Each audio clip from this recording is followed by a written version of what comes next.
ദൈവത്തിന്റെ മക്കളെ, നിങ്ങൾക്ക് കർത്തൻ ഒരുക്കിയിട്ടുള്ളത് ഒരു കണ്ണ് കണ്ടിട്ടില്ലാത്ത, ചെവി കേട്ടിട്ടില്ലാത്ത, ഒരു മനുഷ്യന്റെയും ഹൃദയത്തിൽ തോന്നിയിട്ടില്ലാത്ത കാര്യമാണ് നിങ്ങൾക്ക് വേണ്ടി ഒരുക്കിയിട്ടുള്ളത്.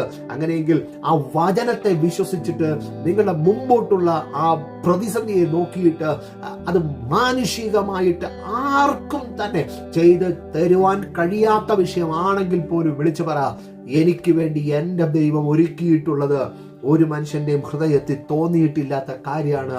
അത് സ്പെഷ്യലാണ്. പ്രിയരെ, ഞാനൊന്ന് ചോദിക്കട്ടെ, ചെങ്കടലിനകത്തിൽ വഴിയുള്ള കാര്യം ആർക്കെങ്കിലും അറിയാമായിരുന്നോ? എരിഹോ കോട്ട പൂർണ്ണമായും ഭൂമിക്കടിയിലേക്ക് പോകുമെന്ന് ആർക്കെങ്കിലും അറിയാമോ? തീക്കൽ പാറയ്ക്കകത്തിൽ നിന്ന് വെള്ളം പുറപ്പെട്ടു വരുമെന്ന് ആർക്കെങ്കിലും അറിയാമോ? കയ്പുള്ള വെള്ളം ഒരു മരത്തിന്റെ ചില്ല വെട്ടിയിട്ടാൽ മധുരമുള്ള വെള്ളമാകുമെന്ന് ആർക്കെങ്കിലും അറിയാമോ? യേശുവിനെ ക്രൂശിച്ചപ്പോൾ ക്രിസ്ത്യാനിത്വം മുഴുവൻ തീർന്നുപോയി എന്ന് വിധി എഴുതിയെടുത്ത് 3-ാം നാളിൽ ഉയർത്തെഴുന്നേൽക്കുമെന്ന് പറഞ്ഞ അതേ കർത്താവ് 3-ാം നാളിൽ ഉയർത്തെഴുന്നേറ്റത് ആർക്കെങ്കിലും അറിയാവുന്ന കാര്യമാണോ? അങ്ങനെ ഇതൊന്നും ആർക്കും അറിയാൻ വയ്യാത്ത കാര്യമാണ് എങ്കിൽ ഇന്ന് അധികാരത്തോടെ വിളിച്ചിട്ട് പറ, എനിക്ക് വേണ്ടി എൻ്റെ ദൈവവും ഒരുക്കുന്നത് അത്രയും ശ്രേഷ്ഠതയേറിയ കാര്യമാണെന്നേ. അതാണ് എൻ്റെ ദൈവത്തിന്റെ പ്രവൃത്തികൾ. കർത്താവ് എന്നോട് പറയുന്ന ആലോചന അത് നിവർത്തിപഥത്തിലെത്തിയിരിക്കും. കർത്താവ് എന്നോട് പറയുന്ന ഒരു ദൂതും അത് നിഷ്ഫലമായി പോകത്തില്ല. ജോഷുവ അന്ന് സൂര്യനെ നോക്കി ഗബയോനിലും ചന്ദ്ര നീ അയ്യോലാൻ താഴ്വരയിൽ നിൽക്കാൻ പറയുമ്പോ ജോഷുവായ്ക്ക് അങ്ങനെ ഒരു ചരിത്രം തന്റെ പുറകിൽ ആരും ചെയ്തതായിട്ട് അറിയത്തില്ല. പക്ഷേ താൻ എഴുന്നേറ്റ് നിന്നങ്ങ് പറയുക.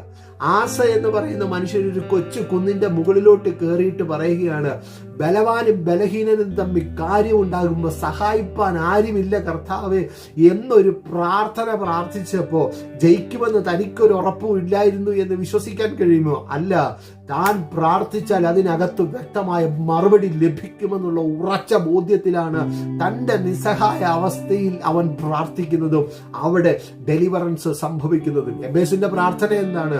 ഹല്ലേലൂയ, വ്യസനപുത്രൻ കിടക്കുന്ന ആ തലയിലെ നാമം അത് മാറിപ്പോകാൻ വേണ്ടിയിട്ടാണ് താൻ കർത്തന്റെ സന്നിധിയിൽ ഇരുന്നത്.